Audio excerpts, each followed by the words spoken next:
காலை வேளையில கூட உங்களோட கூட தேவ வார்த்தையை பகிர்ந்து கொள்வதற்கு தேவன் கொடுத்த இந்த நல்ல வாய்ப்பிற்காக அவருக்கு நான் நன்றி செலுத்துகிறேன். ஒவ்வொரு நாளும் இந்த அருணோதய ஜெபத்துல கர்த்தர் மாறாதவர் அப்படின்ற தலைப்பிற்கு கீழே கர்த்தருடைய தன்மைகள்ல எதுலெல்லாம் அவர் மாறாதவராக இருக்கிறாங்கன்னு சொல்லிட்டு பல டாபிக்ஸ்க்கு கீழே நம்ம தியானிச்சுட்டே வரோம். அதே போல இந்த நாள்ல கூட கர்த்தர் அன்பில் மாறாதவர், his love is unchanging அப்படின்ற டாபிக்ல நம்ம இன்னைக்கு வேதத்துல இருந்து நம்ம தியானிக்க போறோம். என்னுடைய பிபிடி இந்த நேரத்துல நான் ஷேர் பண்றேன். நம்ம கர்த்தர் மாறாதவர், அன்பில் மாறாதவர் அப்படின்ற டாபிக்ல நம்ம இன்னைக்கு நம்ம வேதத்துல இருந்து மலாக்கி புத்தகத்துல இருந்து நம்ம தியானிக்க போறோம். ஆண்டவர் தாமே இந்த காலை வேளையின் தியான வேளையை நமக்கு ஆசீர்வதித்து கொடுப்பாராக. மல்கியா புத்தகம்ல அதுல தீர்க்கதரிசி மல்கியா தான். அவர் ஆண்டவர்கிட்ட இருந்து செய்திகளை பெற்று மக்களுக்கு தீர்க்க தரிசனமாக சொன்னாங்கன்னு சொல்லி பாக்குறோம். இந்த மலாக்கி இல்லாட்டி மல்கியா அப்படின்றதுக்கு பெயர் அர்த்தம் என்ன அப்படின்னா மை மெசஞ்சர் அப்படின்னு சொல்லி அர்த்தம்.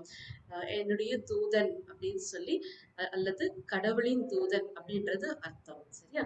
சோ இந்த புத்தகத்துல இருந்து God's love is unchanging, இல்லாட்டி கர்த்தர் மாறாதவர், இதுல அன்பில் அப்படின்ற டாபிக்ல நம்ம இந்த வேலையில நம்ம தியானிக்கலாம். சோ நம்ம வேதத்துல நம்ம பார்த்தோம் அப்படின்னா ஒவ்வொரு புத்தகமும் ஒவ்வொரு காலகட்டத்துல எழுதப்பட்டது. அப்படி இல்லைன்னா விசேஷமாக தீர்க்க தரிசிகள் அவங்க ஒவ்வொரு ராஜாக்களுடைய காலகட்டத்துல அவங்க என்ன செஞ்சாங்க, தீர்க்க தரிசனம் உரைத்தார்கள் அப்படின்னு சொல்லி பார்ப்போம். அதே போல இந்த புத்தகம் மலாக்கி புத்தகம் இல்லாட்டி மல்கியா இந்த புத்தகம் வந்து எந்த காலகட்டத்துல எழுதப்பட்டுச்சு, அந்த மல்கியா பத்தி நம்ம சில காரியங்களை நம்ம என்ன செய்யலாம், நம்ம செய்திக்கு முன்பாக நம்ம பார்க்கலாம்.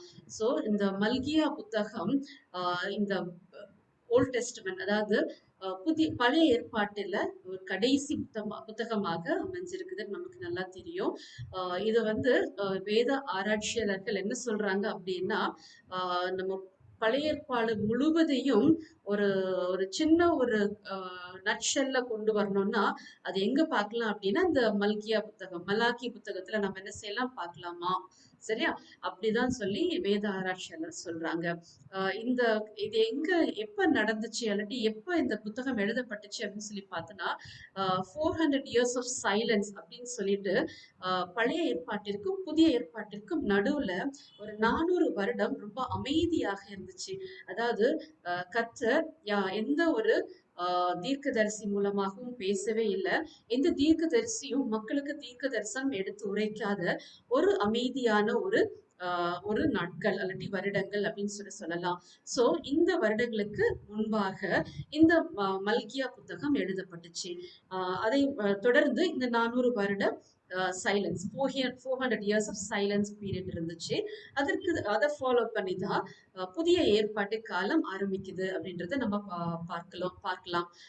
இந்த மல்கியா புத்தகத்துல மலாக்கி இல்ல மல்கியா இந்த தீர்க்கதரிசி எந்த காலகட்டத்துல வாழ்ந்தாங்க அப்படின்னு சொல்லி பார்த்தோம் அப்படின்னா எஸ்ரா மற்றும் நெஹேமியா இந்த தீர்க்கதரிசிகள், இந்த லீடர்ஸ் இவங்க வாழ்ந்த காலத்துலதான் இந்த மல்கியாவும் என்ன செஞ்சாங்க, வாழ்ந்தாங்க. நம்ம நெஹேமியா புத்தகத்துல 13 அதிகாரத்துல பார்த்தோம் அப்படின்னா நெஹேமியா ஒரு சின்ன ஒரு குறிப்பிட்ட காலம் என்ன பண்றாங்கன்னா பாபிலோனுக்கு திரும்பி போறாங்க. திரும்பி போகும்போது அங்க அந்த ஒரு காலகட்டத்துல இந்த மல்கியா என்ன பண்றாங்கன்னா தேவனுடைய தீர்க்கதரிசியாக ஊழியத்தை இந்த இஸ்ரேல் மக்கள் மத்தியில அவங்க ஆரம்பிக்கிறாங்க. சோ இப்படிதான் நம்ம மல்கியாவை ஒரு இன்ட்ரடக்ஷன் நம்ம பார்க்கலாம். இது எந்த காலத்துல நடக்குது அப்படின்னு சொல்லி பார்த்தா கிறிஸ்துவுக்கு முன்பாக 5th centuryல நடக்குது. அதாவது 433 இருந்து 424 பிசி பிஃபோர் கிரைஸ்ட் இந்த மல்கியா வந்து தேவனுடைய தீர்க்கதரிசியாக அவங்க ஊழியர் செஞ்சுட்டு இருக்கிறாங்க. இந்த மல்கியா புத்தகத்தை நம்ம வாசிச்சோம் அப்படின்னா நம்ம வந்து 3 காரியங்கள் நம்ம இந்த 4 சாப்டர்ஸ்ல அதிகாரத்துல நம்ம பார்க்கலாம். என்ன அப்படின்னா மல்கியா ஒரு ஸ்டேட்மெண்ட்,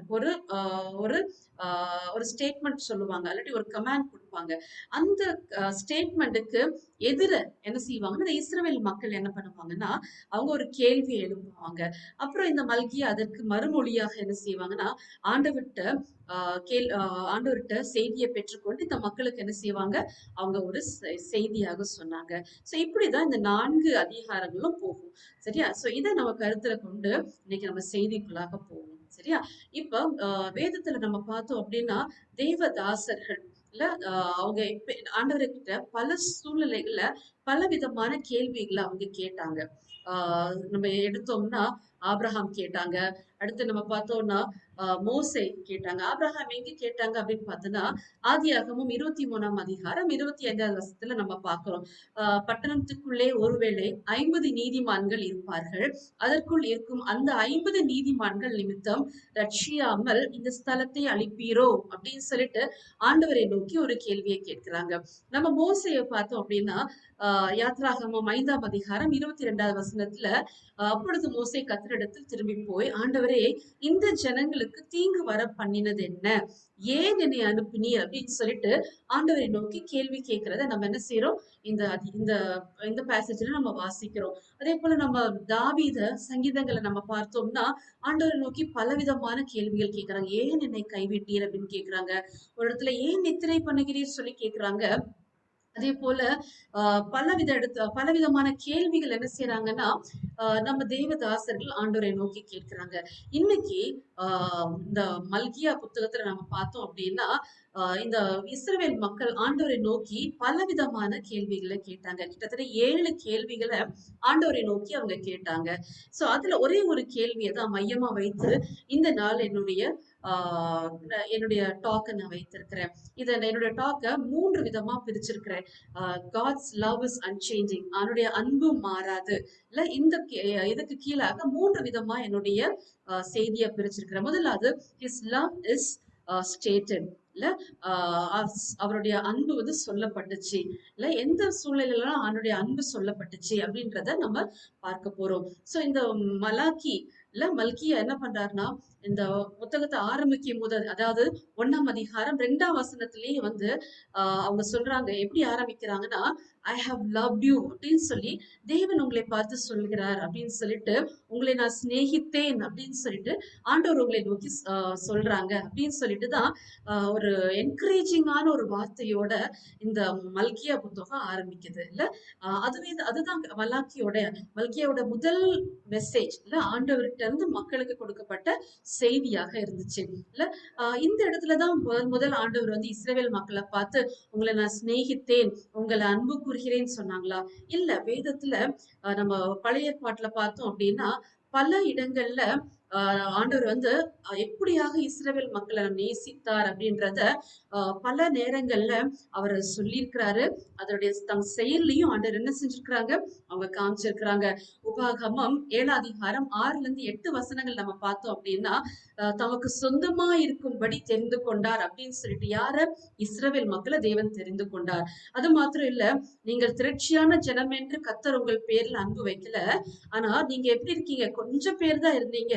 ஆனா உங்கள் மேல கர்த்தர் உங்களில் அன்பு கூர்ந்ததினாலும் உங்கள் பிதாக்களுக்கு இட்ட ஆணையை காக்க வேண்டும் என்பதனாலும் கர்த்தர் பலத்த கையினால் உங்களை புறப்பட பண்ணி அடிமைத்தன வீடாகி எகிப்து நின்றும் அதன் ராஜாவான பார்வோனின் கையினின்றும் உங்களை மீட்டு கொண்டார் அப்படின்னு சொல்லிட்டு ஆண்டவர் எப்படியாக இஸ்ரவேல் மக்களை தெரிந்தெடுத்தாங்க, எதற்காக அவங்க மேல அன்பு கூர்ந்தாங்க அப்படின்னு சொல்லிட்டு இந்த உபாகமம்ல நம்ம வாசிக்கிறோம். அது ஏசாயா 43ஆம் அதிகாரம் 4ஆம் வசனத்துல நம்ம வாசிச்சோம்னா நீ என் பார்வைக்கு அருமையானபடியினால் கனம் பெற்றாய், நானும் உன்னை சிநேகித்தேன், ஆதலால் உனக்கு பதிலாக மனுஷர்களையும் உன் ஜீவனுக்கு ஈடாக ஜனங்களையும் கொடுப்பேன் அப்படின்னு சொல்லிட்டு ரொம்ப அழகா ஆண்டவர் எப்படி இஸ்ரவேல் மக்களை சிநேகித்தாங்க, நேசித்தாங்க அப்படின்னு சொல்லிட்டு நம்ம இங்க வாசிக்கலாம். இன்னும் வந்து கூட நம்ம வாசிக்கலாம். எரேமியா 31ல நம்ம வாசிக்கிறோம், அநாதி சிநேகத்தால் உன்னை சிநேகித்தேன் அப்படின்னு சொல்லி வாசிக்கிறோம். அதே போல இஸ்ரவேல் இளைஞனுமாய் இருக்கும் போது நான் அவரை நேசித்தேன் அப்படின்னு சொல்லிட்டு நம்ம ஓசியால நம்ம வாசிக்கிறோம். எப்படியாக ஆண்டவர் இஸ்ரவேல் மக்கள் மேல அன்பு கூர்ந்தாங்கல்ல, எந்தெந்த இடத்துல எல்லாம் ஒரு அன்பு சொல்லப்பட்டுச்சு, அப்படி காண்பிக்கப்பட்டுச்சு அப்படின்றது நம்ம இந்த இதுல நம்ம பார்த்தோம்ல, his love stated அப்படின்றது பார்த்தோம். சோ இப்படி அன்பு கூர்ந்த ஆண்டவர் இந்த இஸ்ரவேல் மக்கள் கிட்ட இருந்து என்னதான் எதிர்பார்த்தாங்க அப்படின்னு சொல்லி நம்ம பார்த்தோம்னா வேற ஒண்ணு அவர் எதிர்பார்க்கல. அவரோட அன்புக்கு ஈடாக ஆண்டவர் எதை எதிர்பார்க்கிறாங்கன்னா, இல்ல அவங்க மறுபடியும் ஆண்டவரை முழு இருதயத்தோட இல்ல முழு ஆத்துமாவோட முழு பலத்தோட அவரை நேசிக்கணும்னு சொல்லி ஆண்டவர் எதிர்பார்த்தாங்க. இல்ல ஆண்டவர் என்ன பண்றாங்க, இஸ்ரவேல ஆஹ் அவங்கள தேர்ந்தெடுத்து இல்ல அவங்க கூட ஒரு அன்பின் உடன்படிக்கை அவங்க பண்றாங்கன்னு சொல்லி பார்த்தோம். முழு அன்பையும் இந்த மக்கள் மேல அவங்க அவங்க வந்து செலுத்துறாங்க. அதற்கு இல்ல ரெஸ்பான்ஸ் ஆக அவர் எதைதான் அவர் எதிர்பார்க்கிறார் அப்படின்னு பார்த்தோன்னா, அவரை மறுபடியுமாக நேசிப்பதுதான் அவர் எதிர்பார்க்கிறார். இல்ல அது மாத்திரம் இல்ல, அந்த நேசிக்கிற ஆண்டவரை பத்தி தன்னுடைய வருங்கால சந்ததிக்கு, தன் பிள்ளைகளுக்கு, பிள்ளைகளின் பிள்ளைகளுக்கு நாம் சொல்லணும்ன்றது ஆண்டவருடைய விருப்பமாக இருக்குது. இல்ல இததான் அவர் விரும்புறாருன்னு சொல்லி நம்ம பாக்குறோம்ல. இதுதான் நம்ம இஸ்ரவேல் மக்கள் கிட்ட இருந்தும் ஆண்டவர் என்ன செய்யறாங்க, எதிர்பார்த்தாங்க. மலாக்கி என்ன செய்யறாங்க அப்படின்னா, இந்த அன்பை இந்த ஆண்டவர் எப்படியாக இந்த மக்களை நேசிச்சாங்கன்றத இந்த ஓல்ட் டெஸ்ட்மென்ட் முழுவதுமாக நம்ம பார்த்தோம். இதற்கு இல்ல this should have been the statement, இல்ல இந்த மக்கள் அப்படியே அக்செப்ட் பண்ணிருக்கணும், அது அவங்க அதை அனுபவிச்சிருக்கணும், அப்படி இல்லைன்னா அதை ஏற்றுக்கொண்டிருக்கணும். ஆனா என்ன பண்ணிட்டாங்க இந்த மக்கள், நம்ம பார்க்க போறோம். இந்த மக்கள் அந்த அன்பிற்கு பதிலாக என்ன பண்ணாங்க அப்படின்னா, இல்ல his love was scorned, அதாவது despised, அதாவது தேவனுடைய அன்பை அவங்க புறக்கணிச்சுட்டாங்க.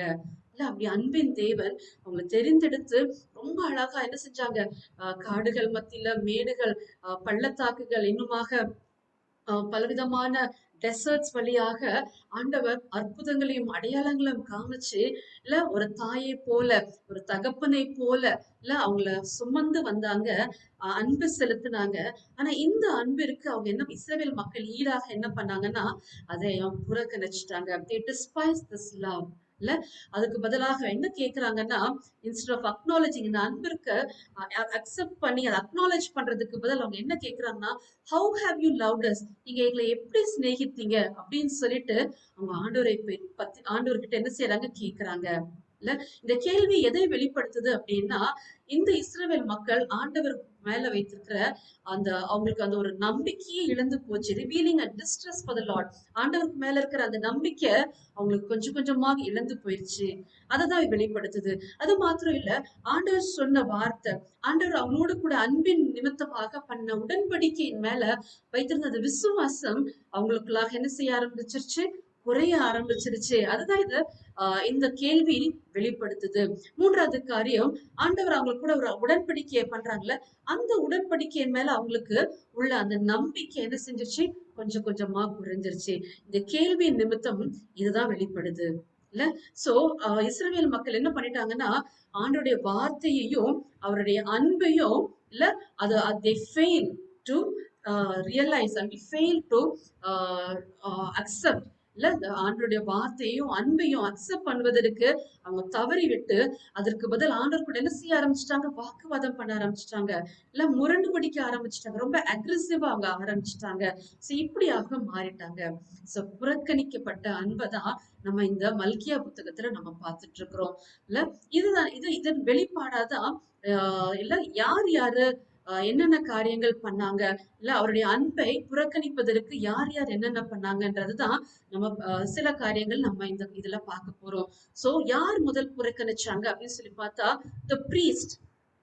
இல்ல ஆண்டவர் தன்னுடைய இல்ல ஸ்தலத்துல அல்லாட்டி அவருடைய ஆலயத்துல அவருக்கு பணிவிடை செய்வதற்காக ஏற்படுத்தின இந்த பிரீஸ்ட், இவங்க என்ன பண்ணிட்டாங்கன்னா தேவனுடைய அன்பை டிஸ்பைஸ் பண்ணிட்டாங்க, புறக்கணிச்சிட்டாங்க. எப்படி அப்படின்னா, மல்கியா 1 அதிகாரம் 6 வசனத்துல இருந்து மல்கியா 2 அதிகாரம் 9 வசனம் வரைக்கும் நம்ம பார்க்கலாம். இந்த தேவனுடைய மனிதர்கள் என்ன பண்ணாங்கன்னா, ஆண்டவருக்கு கொடுக்க வேண்டிய அந்த ஆஃபரிங் இல்ல அந்த காணிக்கையை என்ன செஞ்சுட்டாங்க, அவங்க அபகரிச்சுட்டாங்க. அப்படி இல்லைன்னா அதுல என்ன பண்ணிட்டாங்க, ஏமாத்துனாங்க அப்படின்னு சொல்லி பாக்குறோம். சோ எப்படிப்பட்ட காணிக்கை ஆண்டவருக்கு அவங்க கொடுத்தாங்க அப்படின்னு சொல்லி பார்த்தோன்னா, சிக்கான நோய்வாய்ப்பட்ட அப்படி இல்லைன்னா இல்ல கை கால் ஊனம் ஆன மிருகங்கள் ஆண்டவருக்கு என்ன பண்ணாங்க, காணிக்கையாக கொடுத்தாங்க. இல்ல ஆனா அவங்களுடைய முன்னோர்களான தாவீது இவர்கள் எல்லாம் பார்த்தா எப்படிப்பட்ட காணிக்கை அவங்க ஆண்டவருக்கு கொடுத்தாங்க அப்படின்னா, 2 சாமுவேல் 24 அதிகாரம் 24 வசனத்துல நம்ம வாசிக்கிறோம். இல்ல எனக்கு வந்து எந்த ஒரு பாதிப்பு உண்டு பண்ணாத ஒரு காரியத்தை நான் ஆண்டவருக்கு என்ன செய்ய மாட்டேன், காணிக்கையா நான் கொடுக்க மாட்டேன். I will not sacrifice to the Lord my God burnt offerings that cost me nothing அப்படின்னு சொல்லிட்டு தாவீது சொல்றாங்க. இல்ல, நான் ஆண்டவருக்கு கொடுப்பதன் நிமித்தம் எனக்கு ஏதாவது ஒரு பாதிப்பு வரணும், அப்படிப்பட்ட ஒரு காணிக்கையை தான் நான் கொடுப்பேன் அப்படின்னு சொல்லிட்டு தாவீது ரொம்ப வைராக்கியமாக இருந்தாங்க. அப்படிப்பட்ட ஒரு சந்ததியில வந்த இந்த பிரீஸ்ட் எல்லாம் என்ன செய்யறாங்க, ஆண்டவருக்கு சிக்கான இல்ல அல்லாட்டி கால் ஊனமான ஒச்சமான மிருகங்களை ஆண்டவருக்கு என்ன செஞ்சாங்க, காணிக்கையாக கொடுத்தாங்கன்னு சொல்லி பாக்குறோம். அது மாத்திரம் இல்ல, they had not offered that proper honor. ஆண்டவருக்கு கொடுக்க வேண்டியது கனத்தை அவங்க கொடுக்கல. ஆண்டவர் ரொம்ப வசனத்தோட சொல்றாங்க, ஒரு தகப்பனுக்கு ஒரு குழந்தை இல்ல ஒரு மகன் குழந்தை கொடுக்க வேண்டிய அந்த ஒரு மரியாதையை கூட, அப்படி இல்லைன்னா ஒரு மாஸ்டருக்கு இல்ல ஒரு எஜமானுக்கு ஒரு சர்வன்ட் கொடுக்க வேண்டிய அந்த கனத்தை கூட நீங்க என்ன செய்யல, நீங்க கொடுக்கல. ஒரு ராஜாவுக்கு ஒரு பிரதிநிதி கொடுக்க வேண்டிய ஒரு கனத்தை கூட நீங்க என்ன செய்யல, எனக்கு கொடுக்கல அப்படின்னு சொல்லிட்டு ரொம்ப வருத்தத்தோட எனக்கு என்ன செய்யல, நீங்க கொடுக்க வேண்டிய கனத்தை நீங்க கொடுக்கல அப்படின்னு சொல்லிட்டு ரொம்ப வேதனையோட ஆண்டவர் என்ன சொல்றாங்க, இந்த இடத்துல அவங்க அன்பு புறக்கணிக்கப்பட்டதை எண்ணி ஆண்டவர் வெசனப்படுவதை இந்த மல்கியா மூலமாக இந்த மக்களுக்கு தெரிவிக்கிறாங்க. சோ அவங்க அந்த ஆண்டவருக்கு கொடுக்க வேண்டிய காணிக்கையில மட்டும் அவங்க ஆண்டவருக்கு விரோதமாக செய்யல. தேவனுடைய அந்த இஸ்ரவேல் மக்களுக்கு இந்த ப்ரீஸ்ட் ஒரு ஒரு எடுத்துக்காட்டாக ஒரு எக்ஸாம்பிளான ஒரு லைஃப் அவங்க வாழணும். இவர்களை பார்த்து மக்கள் என்ன செய்யணும், அவங்க வாழ்க்கை முறையை அவங்க பின்பற்றணும். ஆனா இவர்களே என்ன பண்ணிட்டாங்க, இவங்க வாழ்க்கை முறையே சரியில்லாம ஒரு அன்எக்ஸாம்பிளரி லைஃபாக மாறிவிட்டது. ரொம்ப விசனமான ஒரு காரியம். மல்கியா 2வது அதிகாரம் 7-9 வசனங்களை நம்ம பாக்குறோம். சோ இந்த பிரீஸ்ட் தான் ஆண்டவருக்கு விரோதமாக இப்படி காரியங்கள் பண்ணாங்களா? இல்ல, இந்த மக்களும் என்ன செஞ்சாங்க, ஆண்டவருக்கு விரோதமாக காரியங்களை பண்ணாங்கன்னு சொல்லி நம்ம பாக்குறோம்.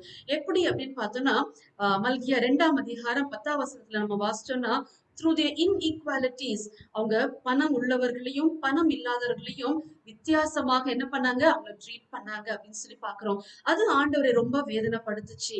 அது மாத்திரம் இல்ல, 2ஆம் அதிகாரம் 11ஆம் வசனத்துல நம்ம பார்த்தோம் அப்படின்னா, through their intermarriage, ஆண்டவர் தெளிவாக சொல்லிட்டாங்க, இல்ல உங்க இஸ்ரவேலரை தவிர மற்ற புறஜாதியர் மத்தியில நீங்க என்ன செய்யக்கூடாது, நீங்க திருமணத்துல கலவக்கூடாது, நீங்க இன்டர் மேரேஜ் பண்ணக்கூடாது அப்படின்னு சொல்லிட்டு அவங்க தெளிவாக சொன்னாங்க. ஆனா இந்த இஸ்ரவேல் மக்கள் என்ன பண்ணிட்டாங்கன்னா, இல்ல மற்ற இஸ்ரவேலர் அல்லாத புறஜாதியர் கூட என்ன செஞ்சுட்டாங்க, திருமணத்துல ஒரு பந்தம் ஏற்படுத்தி கொண்டாங்க. இது ஆண்டவருக்கு வசனத்தை உண்டு பண்ணுச்சு. ஆண்டவருடைய சொன்ன காரியத்திற்கு இவங்க என்ன பண்ணாங்க, கீழ்ப்படியாம ஆண்டவருடைய அன்பை அங்க உதாசீனப்படுத்தினதை நம்ம உணர்கிறோம். 2ஆம் அதிகாரம் 14ஆம் வசனத்துல through their immorality, இல்ல ஒரு முறையற்ற ஒரு வாழ்வு அவங்க வாழ்க்கையை வாழ்ந்தாங்க அப்படின்றத நம்ம பார்க்கிறோம். அதன் மூலமாக இஸ்ரவேல் மக்கள் தேவனுடைய அன்பை என்ன செஞ்சுட்டாங்க, புறக்கணிச்சுட்டாங்க. through their insincerity, இல்ல ஆண்டவர் நிறைய காரியங்கள் இதை நீங்க செய்யணும், இது செய்யக்கூடாது அப்படின்னு சொல்லிட்டு நிறைய டூஸ் அண்ட் டோன்ஸ் கட்டளையாக கொடுத்திருந்தாங்க. அது கொடுக்கப்பட்ட அந்த கட்டளைகளை அவங்க என்ன பண்ணாங்க, இன்சின்சியராக இருந்தாங்க. அவங்க இல்ல கடமை தவறியவர்களாக அவங்க காணப்பட்டாங்க. 2ஆம் அதிகாரம் 17ஆம் வசனத்துல through their indebtedness, 3ஆம் அதிகாரம் 8-10 வசனத்துல நம்ம பாக்குறோம், இல்ல ஆண்டவருக்கு கடனாளியாக மாறிட்டாங்க அப்படின்னு சொல்லி நம்ம பாக்குறோம். கடைசியில 3ஆம் அதிகாரம் 13-15 வசனங்கள் நம்ம பார்க்கும்போது through the incrimination, இல்ல குற்றவாளிகளாக அவங்க என்ன செஞ்சுட்டாங்க, மாறிவிட்டாங்கன்னு சொல்லி பாக்குறோம். சோ இது நிமித்தமா தான் இல்ல his love was scorned, அப்படி இல்லைன்னா despised, அவருடைய அன்பு இஸ்ரவேல் மக்களால் என்ன செய்யப்பட்டுச்சு, புறக்கணிக்கப்பட்டுச்சுன்னு சொல்லி நம்ம பார்க்கிறோம். ரொம்ப ஒரு வேதனையான ஒரு காரியமாக இருக்குது இல்ல. ஏன் இந்த இஸ்ரவேல் மக்கள் தேவனுடைய அன்பை புறக்கணிச்சாங்க, ஏன் டிஸ்பைஸ் பண்ணாங்க, இந்த அன்பின் ஆண்டவருடைய அந்த அன்பை ஏன் அவங்க உதாசீனப்படுத்தினாங்க அப்படின்னு சொல்லி பார்த்தோம் அப்படின்னா, அவங்களுக்கு சில எக்ஸ்கியூசஸ் அவங்க என்ன செஞ்சாங்க, கொடுத்தாங்க.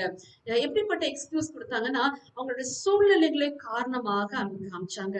என்ன அப்படி சூழ்நிலை அவங்களுக்கு வந்துச்சு அப்படின்னு சொல்லி பார்த்தோம் அப்படின்னா, அவங்க பாபிலோன் தேசத்துல அடிமையாக போய் அவங்க திரும்பியும் என்ன செய்யறாங்க, பேட்சா என்ன செய்யறாங்க, அவங்க அவங்க தேசத்திற்கு திரும்பி வந்து தேவ ஆலயத்தையும், இடிந்து போன தேவ ஆலயத்தையும் அந்த அலங்கத்தையும் என்ன செய்யறாங்க, எஸ்ரா மற்றும் நெகேமியா, செருபாபேல் அவங்க தலைமையில கட்டி எழுப்புறாங்க. அவங்க கட்டி எழுப்பி 100 வருஷம் போயிடுச்சு. ஆனாலும் இன்னும் அவங்கள வந்து எனிமீஸ் தான் என்ன செய்யறாங்க, புறஜாதியர் தான் என்ன பண்ணிட்டு இருக்காங்க, ஆண்டு கொண்டுட்டு இருக்காங்க. அவங்களுக்கு ஒரு கேள்வி வந்துருச்சு, நம்ம செழிப்பான ஒரு வாழ்க்கை வாழுவோம், இல்ல நம்ம மக்களே நம்ம ராஜாக்களே நம்மளை ஆளுவாங்கன்னு சொல்லி சொன்ன அந்த தீர்க்க தரிசனம்ல என்ன ஆச்சு அப்படின்னு சொல்லி ஆண்டவரை என்ன செய்ய ஆரம்பிச்சுட்டாங்க, அவருடைய அன்பையும் அவர் வார்த்தையும் அவங்க என்ன செய்ய ஆரம்பிச்சுட்டாங்க, அவங்க டவுட் பண்ண ஆரம்பிச்சுட்டாங்க. அவங்களுடைய பொருளாதாரமும் நம்ம பார்த்தோம் அப்படின்னா ரொம்ப பரிதாபமா இருக்குது. அவங்க சாப்பாடு ஆகாரம் கூட எப்படி இருந்துச்சுன்னா ரொம்ப விலை உயர்வாக இருந்துச்சு. அவங்களுக்கு தேவையான காரியங்களுக்கு கிடைக்கல. சோ இப்படி ஒரு சூழ்நிலை அவங்க காரணம் காமிச்சு ஆண்டவருக்கு முறையாக செய்யப்பட வேண்டிய ஆராதனைகள்ல அவங்க என்ன பண்ணிட்டாங்க, அதை என்ன செய்ய கடைபிடிக்காம ஏதோ ஒரு கடமைக்காக ஆண்டவருக்கு பலி செலுத்தி கடமைக்காக ஆராதனை செஞ்சுட்டு இருந்தாங்க. இது ஆண்டவருக்கு ரொம்ப வருத்தத்தை தெரிஞ்சு வச்சுச்சு. இது ஏன் அவங்களுக்கு இப்படிப்பட்ட சூழ்நிலை ஏன் இந்த இஸ்ரவேல் மக்களுக்கு வந்துச்சு அப்படின்னு சொல்லி அவங்க கொஞ்சம் அவங்க சிந்திச்சு பார்த்திருந்தாங்கன்னா அவங்க கரெக்டான ஒரு வழிக்கு வந்திருப்பாங்க. ஆண்டவரை மறுபடியும் நேசிக்க ஆரம்பிச்சிருப்பாங்க. ஏன் தெரியுமா அவங்களுக்கு இப்படிப்பட்ட சூழ்நிலை வந்துச்சு? உபாகமம்ல ஆண்டவர் அவங்க கொடுத்த கட்டளைகள் அதை அவங்க மீறிட்டாங்க. நீங்க இந்த காரியங்கள்லாம் செஞ்சீங்கன்னா எனக்கு நீங்க வந்து கீழ்ப்படிஞ்சீங்கன்னா உங்களுக்கு நான் ஆசீர்வாதத்தை கொடுப்பேன். நீங்க வந்து கீழ்ப்படியலைன்னா உங்களுக்கு சாபத்தை நான் வர வைப்பேன்னு சொன்னதுதான் ஆண்டவர் இந்த இடத்துல நிறைவேற்றிட்டே இருக்கிறாங்க. ஆமா தேவனுடைய பிள்ளைகளே, ஆண்டவர் ஒரு காரியத்தை சொன்னாங்கன்னா அதுல ஆண்டவர் என்ன செய்வாங்க, செய்து முடிப்பாங்க. நம்ம அதுக்கு நம்ம அவர் கொடுக்கிற கட்டளைகள்ல நம்ம வந்து கீழ்ப்படிஞ்சோம் அப்படின்னா ஆண்டவர் கட்டாயம் என்ன செய்வாங்க, அவர் சொன்ன காரியத்தை நம்ம வாழ்க்கையில ஆசீர்வாதங்களே நமக்கு கொடுப்பாங்க. அதே நம்ம கீழ்ப்படியாம நம்ம போனோம் அப்படின்னா நமக்கு சாபமும் நமக்கு காத்துட்டு இருக்குதுல்ல. இந்த இஸ்ரவேல் மக்கள் அந்த சாபத்தை தான் என்ன செஞ்சுட்டு இருந்தாங்க, அனுபவிச்சுட்டு இருந்தாங்கன்னு சொல்லி நம்ம பாக்குறோம் இல்ல. மலாக்கி மூலமாக தான் ஆண்டவர் என்ன செய்யறாங்க, இந்த இஸ்ரவேல் மக்களுக்கு மறுபடியும் ஞாபகப்படுத்துறாங்க. Nations need to repent. நீங்க உங்களுடைய பாவத்திலிருந்து இல்ல ஆண்டவர் மேல இருக்க அந்த நம்பிக்கை இல்லாத தன்மையிலிருந்து இல்ல நீங்க என்ன செய்யுங்க, நீங்க வெளியே வாங்க, ஆண்டவர் மறுபடியும் அங்க நேசிங்க. உங்களுடைய முழு இருதயத்தோட, உங்க முழு ஆத்மாவோட, முழு பலத்தோட நீங்க ஆண்டவரை நீங்க நேசிங்க அப்படின்னு சொல்லிட்டு ஆண்டவர் என்ன செய்யறாங்க, மலாக்கி மூலமாக பேசிக்கிட்டே இருக்கிறாங்க தேவனுடைய பிள்ளைகிட்ட. சோ அவருடைய அன்பு இங்க என்ன ஆச்சு அப்படின்னு பார்த்தோம்னா புறக்கணிக்கப்பட்டுச்சு. It was scorned. His love was scorned அப்படின்னு சொல்லி பார்த்தோம். மூன்றாவது his love shown. இல்ல மறுபடியும் அவருடைய அன்பு வெளிப்பட்டதை நம்ம பார்க்கிறோம். இல்ல நம்ம தேவன் அப்படி இல்ல, அவர் அன்பில் மாறாத தேவன் இல்ல. என்னைக்கோ ஒரு நாள் இஸ்ரவேல் மக்களை தெரிந்து கொண்டாங்க, என்னைக்கோ ஒரு நாள் அவங்களை அப்படியே அன்பின் வழியாக நடத்தி வந்தாங்க. அன்பின் நிமித்தமாக சிக்ஷித்தாங்க, சிக்ஷித்து மறுபடியும் அணைத்து கொண்டாங்கன்னு சொல்லி நம்ம பார்க்கிறோம். இந்த மக்கள் வணங்கா கழுத்துள்ள மக்கள் மறுபடியும் என்ன பண்ணாங்கன்னா அவங்க விழுந்து போய் தேவனுடைய அன்பை விட்டு தூரமா போயிட்டாங்கன்னு சொல்லி நம்ம பாக்குறோம். ஆண்டவர் அந்த மக்கள் அப்படியே விட்டு விடல, ஆண்டவர் அப்படியே விட்டு விடல, மறுபடியும் அவருடைய அன்பை என்ன செய்றாங்க, வெளிப்படுத்துறாங்க. ஹிஸ் லவ் ஷோன் அப்படின்னு சொல்லி நம்ம பாக்குறோம். இந்த மல்கியா புத்தகத்துல 3ஆம் அதிகாரம் 16வது வசனத்துல நம்ம பார்க்கும்போது தேவனுடைய மனிதர், தேவனை நேசிக்கிற இல்ல அவருடைய தாசர்களை குறித்து அவர் இங்க ஞாபகப்படுத்துறார் இல்ல. சோ எப்படி அவருடைய அன்பு வெளிப்படுத்துதுன்னா, அவருடைய தாசர்கள் இன்னும் கொஞ்சம் பேர் இருக்கிறாங்க, அவர்கள் ஒருவரோடு பேசி கொள்ளுவாங்க அப்படின்னு சொல்லிட்டு அவர் என்ன செய்யறாங்க, ஞாபகப்படுத்துறாங்க. அது மாத்திரம் இல்ல, மறுபடியும் இந்த மக்களை மீட்டுக் கொள்வதற்கு என்னுடைய சொந்த மகனை நான் அனுப்ப போறேன் அப்படின்ற ஒரு வாக்குத்தத்தத்தை அப்படி இல்லைன்னா ஒரு ப்ராஃபஸியும் அந்த இடத்துல என்ன செய்யறாங்க, ஆண்டவர் சொல்றாங்க இல்ல. அவருடைய ஃபர்ஸ்ட் கமிங் இல்ல, இந்த உலகத்துக்கு ஒரு குழந்தையாக ஒரு பேபியாக வரப்போறதையும் அந்த இயேசு கிறிஸ்துவுக்கு வழியை ஆயத்தம் பண்ணுவதற்கு இல்ல யோவான் ஸ்நானகன் வருவாங்க அப்படின்றது தீர்க்க தரிசனமாக இந்த மல்கியா புத்தகத்துல 3ஆம் அதிகாரம் 1ஆம் வசனத்துல நம்ம பார்க்க போறோம். அதே போல அவருடைய 2ஆம் வருகை இல்ல, அவர் முதல்ல வருவேன்னு சொன்னாரு, வந்தாருல, சொன்னதை செஞ்சாங்க. அதே போல மறுபடியும் நான் வருவேன் சொன்ன தேவன் வரப்போறாங்க.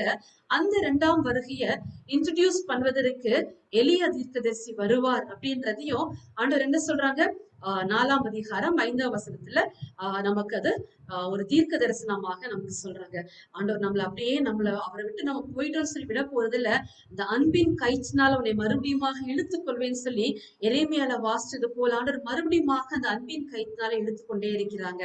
சோ அதுதான் நம்ம ஆண்டவர் அன்பை மறுபடியுமாக வெளிப்படுத்துவதை நம்ம இந்த பகுதியில நம்ம வாசிக்கிறோம். இல்ல ஆண்டவர் மறுபடியுமாக வரும்போது 2வது வருகையில வரும்போது புறஜாதியார் இருக்கிறாங்கல்ல, ஜென்டைல்ஸ், அவரை அறிந்து கொள்ளாதவர்கள பனிஷ் பண்ணுவதற்காக இல்ல, டு கன்சியூம் தெம் அஸ் சாஃப், அவங்களை வந்து பனிஷ் பண்ணுவதற்காக நான் வரப்போறேன் அப்படின்னு சொல்லிட்டு ஆண்டவர் சொல்றாங்க. ஆனா தேவனை நம்புகிற யூதர்கள் சொல்லி போட்டிருக்குது. ஆனா இந்த யூதர்கள் சொல்லுவோம், இன்றைக்கு நீங்களும் நானும் தான் ஆண்டவரை நேசித்து அவரை ஏற்றுக்கொண்டு நீங்களும் நானும் தான் அந்த யூதர்கள்ல. ஆண்டவர் எதுக்காக யூதர்களை தெரிந்து கொண்டாங்கன்னா, அவர்கள் மூலமாக இந்த தேசத்திற்கு இந்த உலகத்திற்கு ரட்சிப்பு உண்டு பண்ணுவதற்காக இந்த யூதர்களை இந்த குரூப்பா வந்து தெரிந்து கொண்டாங்க. இன்னைக்கு ஆண்டவர் உங்களையும் என்னையும் தெரிந்து கொண்டிருக்கிறாங்க. எதற்கு அப்படின்னு சொல்லி பார்த்தோம்னா, அவருடைய அன்பை வெளிப்படுத்துவதற்காக. இல்ல, அவர் மறுபடியும் வரும்போது அவரால் தெரிந்து கொள்ளப்பட்ட இல்ல அவரை ஏற்றுக்கொண்ட ஒவ்வொருத்தரையும் ஆண்டவர் என்ன பண்ண போறாங்கன்னா, இல்ல அவர் அவர் கேதர் பண்ண போறாங்க, அவங்களை கூட்டி சேர்க்க போறாங்க, அவர்களை என்ன செய்ய போறாங்க, பியூரிஃபை பண்ண போறாங்க, பரிசுத்தம் பண்ண போறாங்க அப்படின்றது 3ஆம் அதிகாரம் 2-3 வசனங்களை நம்ம பார்க்கிறோம். they will be healed அப்படின்னு சொல்லி சொல்றாங்க. ஆண்டவர் உங்களை என்ன செய்ய போற, உங்களை வந்து நானு சுகப்படுத்த போறேன், குணமாக்க போறேன் அப்படின்னு சொல்லிட்டு வாக்குத்தத்தங்களை சொல்றாங்கல்ல. வாக்குத்தத்தங்களை கொடுத்து ஆண்டவர் என்ன பண்றாங்கன்னா, நம்மளை என்ன செய்யறாங்க, நம்முடைய அன்பை மறுபடியுமாக என்ன செய்யறாங்க, வெளிப்படுத்துறதை நம்ம இந்த இடத்துல நம்ம பார்க்கிறோம்ல. சோ இதுதான் நம்ம என்ன பண்றோம், இப்படிப்பட்ட அன்பின் தேவன் மாறாத தேவன் இல்ல, நான் கர்த்தர், நான் மாறாதவர் இல்ல அப்படின்னு சொன்ன தேவன் அவருடைய அன்பில் மாறாதவராக இருக்கிறாங்க. அப்படிப்பட்ட அன்பின் தேவனுக்கு நாம் மறுபடியுமாக இல்ல ரெஸ்பாண்ட் பண்ணுவதற்கு நாம என்ன செய்யணும், our response to this unchanging God என்னவா இருக்கணும் அப்படின்றத நம்ம பார்க்க போறோம். The Lord repliesல இந்த இஸ்ரவேல் மக்கள் கிட்ட மல்கியா மூலமாக சொல்றாங்க இல்ல, 2 ப்ரூஃப் சொல்றாங்க. நான் இஸ்ரவேல் என்ன பண்ணேன், முதல் நான் என்ன செஞ்சேன், தெரிந்து கொண்டேன், அதாவது ஏசாவை இல்ல யாக்கோபையே நான் தெரிந்து கொண்டேன் அப்படின்னு சொல்லி சொல்றாங்கல்ல. ஏசாவை நான் வெறுத்தேன்னு சொல்லியிருக்காங்க. வெறுத்தேன் அப்படின்னா அப்படியே வெறுத்துடல. நம்ம ஆண்டவர், அன்பின் ஆண்டவர் வெறுக்கிறதே தேவனே இல்ல. மூல வேதத்துல என்ன சொல்லிருக்கு அப்படின்னு சொல்லி பார்த்தோம் அப்படின்னா, அவர் வந்து தெரிந்து கொண்டார் அப்படின்னு சொல்லல. ஏசாவை காட்டிலும் யாக்கோபை ஆண்டவர் தெரிந்து கொண்டார், அல்லாட்டி அவனுக்கு ஃபர்ஸ்ட் ப்ரிஃபரன்ஸ் கொடுத்தார். அதுதான் இஸ்ரவேலை, யாக்கோபை நேசித்தேன் ஏசாவை வெறுத்தேன்னு சொல்லிடுறாங்களே. ஆண்டவர் இந்த யாக்கோபை என்ன பண்றாங்க, தெரிந்து கொண்டு அவங்க என்ன செய்யறாங்க, நேசிச்சாங்க. அவங்க யாக்கோபையும் அவங்களோட சந்ததியும் நான் என்ன செஞ்சேன், தெரிந்து கொண்டேன்னு சொல்றாங்க. அதே தேவன் இன்றைக்கு நம்மளை பார்த்து இந்த யோவான் 13ஆம் அதிகாரம் 16ஆம் வசனத்துல சொல்றாங்க இல்ல, உங்களையும் நான் நேசிக்கிறேன். For God so loved the world இல்ல, அந்த இந்த அன்பின் நிமித்தமாக தான் ஒரே மகன் என்ன செஞ்சிருக்கேன், இந்த உலகத்திற்கு நான் கொடுத்தேன் அப்படின்னு சொல்லிட்டு, அதே அன்பு அந்த பழைய ஏற்பாட்டு காலத்துல இருந்து அந்த இஸ்ரவேல் மக்கள்ல இருந்து இன்னைக்கு நம்மை நோக்கி வந்திருக்குது இல்ல. அதை ஆண்டவர் மறுபடியும் நமக்கு ஞாபகப்படுத்துறாங்க. God loves us so much that he gave his son so that we could have life. நம்ம ஜீவன் மறுபடியுமாக பெற்றுக் கொள்வதற்காக தன்னுடைய மகனையே கொடுத்திருக்கிறாங்க. அந்த தூரத்திற்கு தேவன் என்ன செஞ்சிருக்காங்க, நம்மை இன்னுமாக நேசித்துக் கொண்டே இருக்கிறாங்க. அந்த நேசத்துக்கு நம்ம பாத்திரவானா இருக்கிறோமா என்பதை நாம் என்ன செய்யணும், சற்று நம்மளை நிதானித்து பார்க்க வேண்டும். இல்ல, நான் சொன்னது போல இந்த மல்கியா காலத்திற்கு அப்புறம் ஒரு சைலண்ட் பீரியட் இல்ல, ஆண்டவர் பேசிக்கிட்டே இருந்தாங்க. நீங்க இந்த பிக்சர் பாத்தீங்கன்னா இல்ல, அந்த கிராஃப் பார்த்துட்டே இருக்க, ஆண்டவர் பேசிட்டே இருக்காங்க மக்கள் கிட்ட, தீர்க்கதரிசிகள் மூலமாக பேசிட்டே இருக்காங்க. அதுக்கப்புறம் ஆண்டவர் என்ன செஞ்சுட்டாங்க, ஒரு அமைதியான ஒரு காரம், தீர்க்கதரிசிகள் இல்ல. ஆனா இன்னைக்கு ஆண்டவர் உங்க கூடயும் என் கூடயும் பேசுவதற்கு தயாராக இருக்கிறாங்க. அதே அன்பை நம்ம கிட்ட செலுத்தி இருக்கிறாங்க. ஆண்டவர் உங்களையும் என்னையும் இல்ல நம்ம பயன்படுத்தி அந்த அன்பை இந்த உலகத்திற்கு காண்பிப்பதற்கு நம்மளை பயன்படுத்துவதற்கு சித்தமா இருக்கிறாங்கல்ல. So God chose us இல்ல. எதை எப்படியாக யாக்கோபை தேவன் ஆண்டவர் வந்து சூஸ் பண்ணாங்களோ அதே போல நம்மளையும் சூஸ் பண்ணிருக்காங்க அப்படின்றத தெளிவாக எபேசியர் 1ஆம் அதிகாரம் 4ஆம் வசனத்துல இருந்து நம்ம 14 வரைக்கும் வாசிச்சோம் அப்படின்னா ரொம்ப தெளிவாக இருக்கும். அதுல 4வது வசனம் மட்டும் நான் வாசிக்கிறேன்.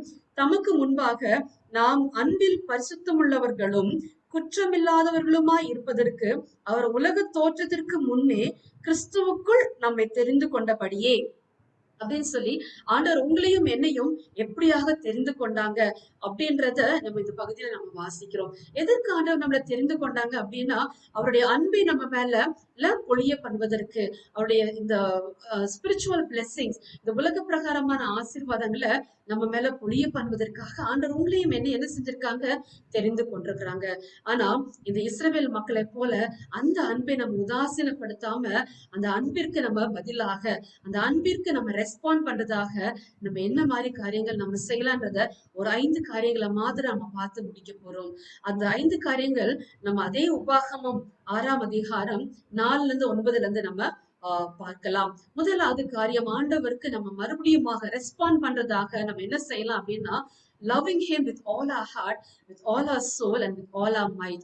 ஆண்டவருடைய நம்ம முழு இதயத்தோட, நம்ம முழு ஆத்மாவோட, நம்ம முழு பலத்தோட நம்ம என்ன செய்யணும், அவரை நேசிக்கணும். அதுதான் நம்ம அவருடைய அன்பிற்கு நம்ம பதிலாக நம்ம என்ன செய்யறோம், நம்ம ஒரு காரியம் செய்யறதாக இருக்கலாம். இரண்டாவது காரியம், by living our life according to his word in everything we do. நம்மளோட செய்யற ஒவ்வொரு காரியத்திலையும் அவருடைய வார்த்தையின்படி நம்ம செய்வதனால நம்ம என்ன செய்யறோம், அவர் அன்பிற்கு நம்ம மறுமொழியாக ஒரு சில காரியங்களை நம்ம பண்றோம்ல. மூன்றாவது காரியம், make his word a part of every part of our life. நம்ம வாழ்க்கையில ஒவ்வொரு அங்கத்திலையும் அவருடைய வார்த்தைய நம்ம அங்கமாக மாற்றிக்கொள்ளணும். நம்ம சொல், நம்ம செயல், நம்ம நடக்கை, நம்ம வாழ்க்கை முறை ஒவ்வொன்றிலையும் அவருடைய வார்த்தைய நம்மளோட என்ன செய்யணும், பிரதிபலிக்கிறவர்களாக நம்ம மாறணும். அதை ஆண்டவர் விரும்புகிறாங்க. நான்காவது காரியம், teach it to our children and to our children's children. நம்ம பிள்ளைங்க கிட்ட நம்ம நிறைய பேர் சொல்றோம், நீ பெரிய டாக்டர் ஆகணும், நீ பெரிய இன்ஜினியர் ஆகணும், இல்ல பெரிய ப்ரொஃபசர் ஆகணும், பெரிய காலேஜ் கட்டணும், நிறைய காரியங்கள், நல்லா 12th படிக்கிற, நிறைய மார்க் வாங்கன்னு சொல்ற பெற்றோர்களா இருக்கலாம், இல்லைன்னா நம்ம தாத்தா பாட்டியா இருக்கலாம். நம்ம ஆண்டவர் நம்ம என்ன எதிர்பார்க்கிறாங்கன்னா, நம்ம பிள்ளைகளுக்கு அவருடைய அன்பையும் அவர் நம்ம வாழ்க்கையில செய்த காரியங்களையும் சொல்லணும், அதை அவங்களை உணர வைக்கணும் என்பதை ஆண்டவர் விரும்புறாங்க. அதை நம்ம வாழ்க்கையில, நம்ம பிள்ளைங்க வாழ்க்கையில நம்ம செய்யறோமா? ஒருவேளை நம்ம செய்ய மறுத்தோமானால் இந்த நாள்ல அதை நம்ம செய்வோம். ஆண்டவர் எப்படியாக நம்ம நேசிக்கிறாங்க, எப்படியா நம்மளை சுமந்து வந்தாங்க, என்ன மாதிரி எல்லாம் நம்ம வாழ்க்கையில அவங்க ஆசீர்வதிச்சிருக்காங்கன்றத நம்ம பிள்ளைகளுக்கு சொல்லி அதை அவங்க உணர வைப்பது நம்மளுடைய கடமையாக இருக்கும். ஐந்தாவது காரியம், டாக் ஆஃப் காட்ஸ் வேர்ட். நம்ம உட்காரும் போதும், நம்ம நடக்கும் போதும், நம்ம படுத்திருக்கும் போதும் என்ன செய்யணுமா, நம்ம எழுந்திருக்கும் போதும் அவரை பத்தியே நம்ம பேசணுமா. நம்ம கர்த்தர் அவருடைய அன்பில் மாறாத தேவன். அது மாத்திரம் இல்ல, அவர் எரிச்சல் உள்ள தேவன் சொல்லி நம்ம பார்க்கிறோம். அவருடைய he will never give his glory to anybody. அவருக்கு கிடைக்க நம்ம அவரை மட்டும்தான் நேசிக்கணும்னு சொல்லி அவர் விரும்புறாரு. ஒரு மனவாளனும் மனவாட்டிக்கும் உள்ள ஒரு அன்பு போல, அப்படிப்பட்ட ஒரு அன்பை ஆண்டவர் நம்ம கிட்ட எதிர்பார்க்கிறாங்க. நம்ம மேல அப்படிப்பட்ட அன்பை வைத்திருக்கிறாங்க. மறுபடியும் அந்த அன்பை நம்ம ஆண்டவருக்கு நம்ம திருப்பி கொடுத்திருக்கிறோமான்றதை நம்ம யோசிச்சு பார்க்கணும். நம்ம இந்த காலை வேளையில ஒருவேளை இந்த 5 காரியத்துல நம்ம ஏதோ ஒரு விதத்துல நம்ம தவறி இருப்போமானால் நம்ம என்ன செய்யலாம், ஆண்டவரே எங்களுக்கு உதவி செய்யுங்க நம்ம கேட்கலாம். ஆண்டவர் அன்பில் மாறாத தேவன். ஒருவேளை நம்ம அவரை விட்டு தூரமாக போயிருக்கலாம். நம்ம சொல்லின் மூலமாக, நம்ம செயலின் மூலமாக அந்த அன்பை உதாசீனப்படுத்திட்டு நம்ம போயிருக்கலாம். ஆனா அந்த ஆண்டவர் நம்ம எங்க விட்டோமோ அவர் அங்கேதான் நிற்கிறார். அவர் மறுபடியுமாக என்ன செய்யறாரு, நம்மளுக்கு அந்த அன்பை என்ன செய்யறாரு, கொடுக்கறதுக்கு தயாரா இருக்கிறாங்க. நம்ம அந்த அன்பை மறுபடியுமாக அந்த அன்பு செலுத்துவதற்கு நம்ம தயாரா இருக்கிறோமா, நம்ம யோசிச்சு பார்க்கலாம். நம்ம கண்களை மூடி தேவனை நோக்கி நம்ம பார்க்கலாம். மாறாத நான் கர்த்தர், நான் மாறாதவர். மாறாத கர்த்தர், அவர் அன்பில் மாறாத தேவன். அந்த அன்பை நம்ம மறுபடியுமாக அவருக்கு நம்ம கொடுக்கறதற்கு நம்ம தயாரா இருக்கிறோமா, நம்ம நிதானித்து நம்ம பார்க்க போறோம். கண்களை மூடி ஆண்டவரை நோக்கி பார்க்கலாமா?